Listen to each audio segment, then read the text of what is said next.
السلام علیکم ناظرین و سامعین، خوش آمدید کہتا ہوں آپ کو اپنے چینل پہ۔ گزشتہ ویڈیوز سے ہم نے ایک نئی سیریز کا آغاز کیا تھا جو کہ سیرت النبی صلی اللہ علیہ وآلہ وسلم پر مبنی تھی، اور اس کا تیسرا پارٹ آج شروع ہونے والا ہے۔ تو پہلے ہم دوسرے پارٹ کے بارے میں تھوڑا سا بتا دیتے ہیں کہ کیا تذکرہ فرمایا تھا ہم نے پچھلی ویڈیو میں، کہ حضرت عبد المطلب کے جب ان کی یاد آئی، منت یاد آئی، تو انہوں نے کیا کیا کہ ان کو منت کے بدلے میں انہوں نے سوچا کہ اونٹ کی قربانی کرتے ہیں۔ تو پھر انہوں نے قرعہ ڈالی اور 10 اونٹوں کا اضافہ کرتے رہے ہر قرعہ کے ساتھ ساتھ۔ تو ایک وقت ایسا آیا کہ ان کی قرعہ میں اونٹ آئے اور حضرت عبداللہ کا نام نکل گیا تھا ان کے بیٹے کا، اور وہ تب ہوا تھا کہ جب انہوں نے 100 اونٹ رکھے قرعہ میں۔ تو چلیے اب آگے دیکھتے ہیں کیا ہوتا ہے۔ حضرت ابن عباس رضی اللہ تعالی عنہ کہتے ہیں کہ حضور نبی کریم صلی اللہ علیہ وآلہ وسلم اس دنیا میں تشریف لائے تو آپ کی انول نال کٹی ہوئی تھی۔ انول نال کو بچے کے پیدا ہونے کے بعد کاٹ دیا جاتا ہے۔ آپ کا ختنہ شدہ پیدا ہوئے تھے۔ عبد المطلب یہ دیکھ کر بے حد حیران ہوئے اور خوش بھی۔ وہ کہا کرتے تھے میرا بیٹا نرالی شان والا ہوگا۔ آپ صلی اللہ علیہ وآلہ وسلم کی پیدائش سے پہلے مکہ کے لوگ خشک سالی اور قحط کا شکار تھے، لیکن جوں ہی آپ کی دنیا میں تشریف لانے کا وقت قریب آیا، بارشیں ہوئیں اور خشک سالی دور ہو گئی، درخت ہرے بھرے ہو گئے اور پھلوں سے لد گئے، زمین پر سبزہ ہی سبزہ نظر آنے لگا۔ پیدائش کے وقت آپ اپنے ہاتھوں پر جھکے ہوئے تھے، سر آسمان کی طرف تھا۔ اس روایت کے الفاظ یہ ہیں کہ گھٹنوں کے بل جھکے ہوئے تھے، مطلب یہ کہ سجدے کی حالت میں تھے۔ آپ کی مٹھی بند تھی اور شہادت والی انگلی اٹھی ہوئی تھی جیسا کہ ہم نماز میں اٹھاتے ہیں۔ حضور انور صلی اللہ علیہ وآلہ وسلم نے فرماتے ہیں جب میری والدہ نے مجھے جنم دیا تو ان سے ایک نور نکلا، اس نور نے شام کے محلات جگمگا اٹھے۔ آپ صلی اللہ علیہ وآلہ وسلم کی والدہ سیدہ آمنہ فرماتی ہیں محمد صلی اللہ علیہ وآلہ وسلم کی پیدائش کے وقت ظاہر ہونے والے نور کی روشنی میں مجھے بصرہ میں چلنے والے اونٹوں کی گردنیں تک نظر آتی تھیں۔ علامہ سہلی رحمۃ اللہ علیہ نے فرمایا ہے کہ جب آپ صلی اللہ علیہ وآلہ وسلم پیدا ہوئے تو آپ نے اللہ کی تعریف کی۔ ایک روایت میں یہ الفاظ آئے ہیں اللہ اکبر کبیرہ والحمد للہ کثیرہ وسبحان اللہ بکرۃ واصیلا۔ اللہ سب سے بڑا ہے، اللہ کی بے حد تعریفیں ہیں اور میں صبح و شام اللہ کی پاکی بیان کرتا ہوں۔ آپ کی ولادت کس دن ہوئی اس بات پر سب کا اتفاق ہے کہ وہ پیر کا دن تھا۔ آپ صبح فجر طلوع ہونے کے وقت دنیا میں تشریف لائے۔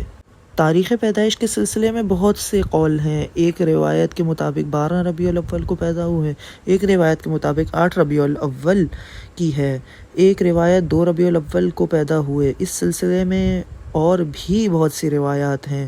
زیادہ تر مورخین کا خیال ہے کہ آپ 8 ربیع الاول کو پیدا ہوئے۔ تقویم کے طریقے کے حساب سے جب تاریخ نکالی گئی تو 9 ربیع الاول نکلی۔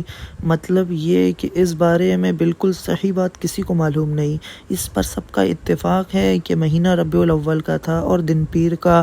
یہ بھی کہا جاتا ہے کہ آپ پیر کے دن ہی نبوت ملی، پیر کے روز ہی آپ نے مدینہ کی طرف ہجرت فرمائی اور پیر کے روز ہی آپ کی وفات بھی ہوئی۔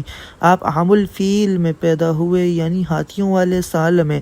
اس سال کو ہاتھیوں والا سال اس لیے کہا جاتا تھا کہ ابراہہ نے ہاتھیوں کے ساتھ مکہ مکرمہ پر چڑھائی کی تھی۔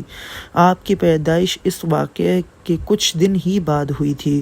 واقعہ کچھ اس طرح ہے کہ ابراہہ یمن کا عیسائی حاکم تھا۔ حج کے دنوں میں اس نے دیکھا کہ بہت لوگ بیت اللہ کا حج کرنے جاتے ہیں۔ اس نے اپنے لوگوں سے پوچھا یہ لوگ کہاں جاتے ہیں؟ اسے جواب ملا بیت اللہ کا حج کرنے کے لیے مکہ جاتے ہیں۔ اس نے پوچھا بیت اللہ کس چیز کا بنا ہوا ہے؟ اسے بتایا گیا پتھروں کا۔ اس نے پوچھا اس کا لباس کیا ہے؟ بتایا گیا ہمارے یہاں سے جو دہاڑی دار کپڑا جاتا ہے اس سے اس کی پوشاک تیار ہوتی ہے۔ ابراہہ عیسائی تھا۔ ساری بات سن کر اس نے کہا مسیح کی قسم میں تم لوگوں کے لیے اس سے اچھا گھر تعمیر کروں گا۔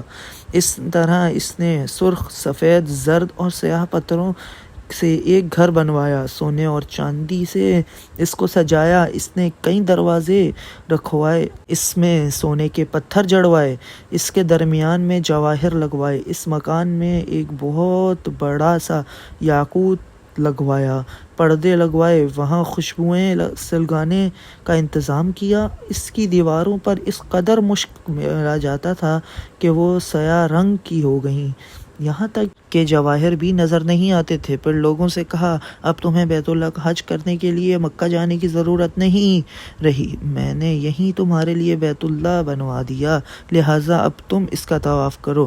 اس طرح کچھ قبائل کئی سال تک اس کا حج کرتے رہے، اس میں اعتکاف کرتے رہے، حج والے مناسک بھی یہیں ادا کرتے رہے۔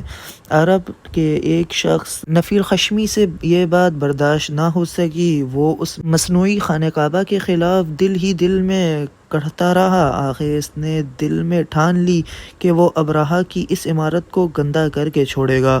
پھر ایک رات اس نے چوری چھپے بہت سی گندگی اس میں ڈال دی۔ ابرہہ کو معلوم ہوا تو سخت غضبناک ہوا، کہنے لگا، یہ کارروائی کسی عرب نے اپنے کعبہ کے لیے کی ہے، میں اسے ڈھا دوں گا، اس کا ایک ایک پتھر توڑ دوں گا۔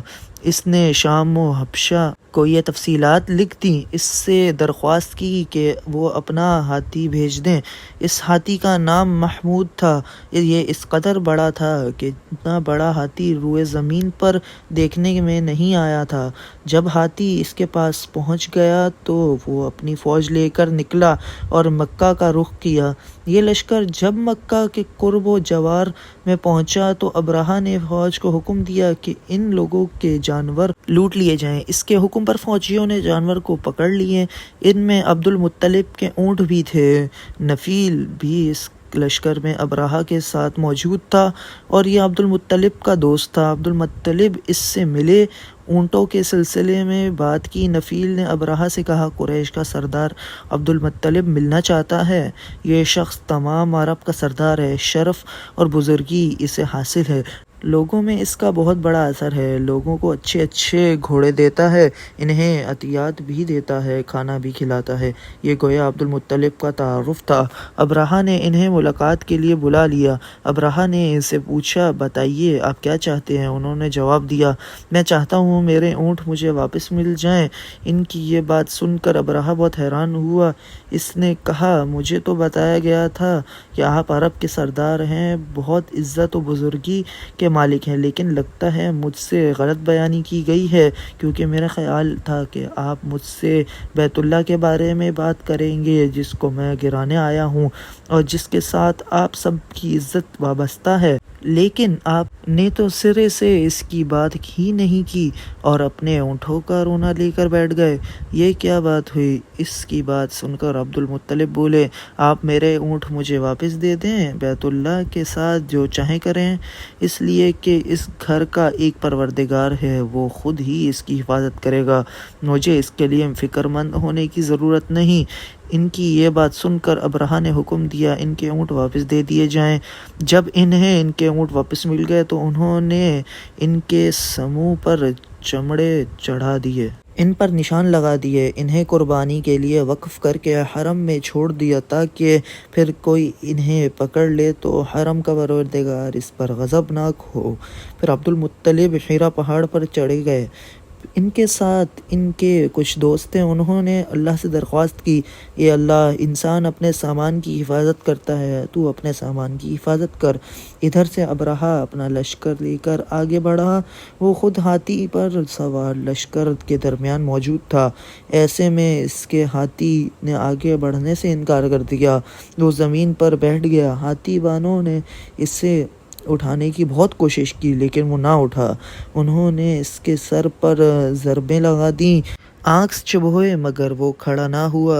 کچھ سوچ کر انہوں نے اس کا رخ یمن کی طرف کیا تو وہ فوراً اس طرف چلنے لگا۔ اس کا رخ پھر مکہ کی طرف کیا گیا تو پھر رک گیا۔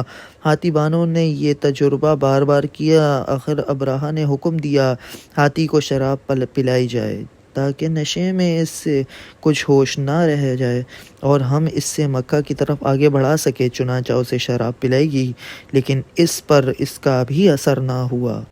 ابرہہ کے ساتھ آگے اس کا انجام کیا ہوا، اس کے لیے لائک، فالو، شیئر اور سبسکرائب ضرور کیجیے گا، اور کمنٹ بھی، اور انشاءاللہ نیکسٹ پارٹ کے لیے دیکھتے رہیے گا۔ جزاک اللہ الخیر۔